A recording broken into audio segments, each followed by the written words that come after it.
My question is on the viability of the soft landing, of the continuation of the soft landing. And I'm going to frame it in the 1970 paper of your predecessor in the Fed of St. Louis, William Poole, yes. That very nice article on the ISLM.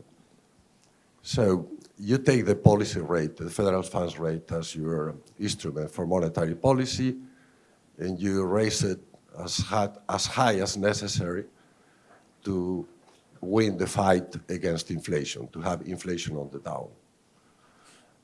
Now, you reduce the budget deficit from the extraordinary pandemic levels, but then you have in 2023, you have still a slush fund of delayed funds from the pandemic is still there, and you run a budget deficit of over $2 trillion.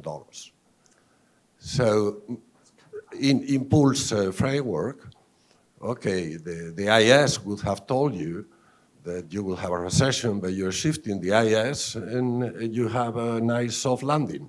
Now, my question is it viable to have this kind of budget deficit? Is it politically feasible? Is it economically or financially desirable? And if it is not, what's going to happen after? Yeah, the U.S. is unfortunately, we're not doing as much as we did during the pandemic and the immediate aftermath of the pandemic. We're still running very large deficits, and it's not a good situation. I think our politicians have given up on the idea that they can win an election by being tough on fiscal spending.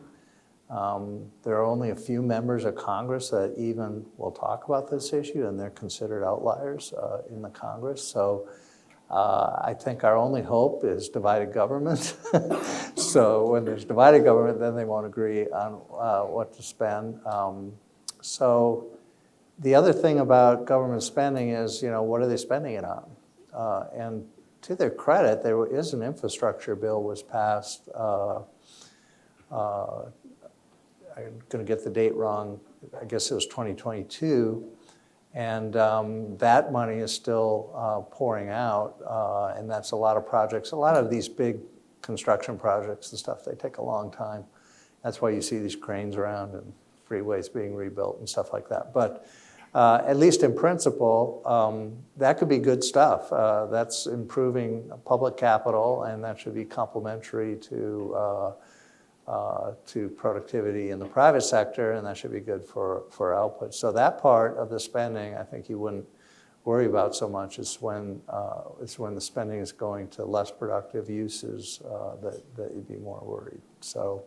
But the U.S. longer term or even medium term fiscal situation does not look good, and we'd like Congress to get serious about it, but they think they can't win elections on that issue, I think.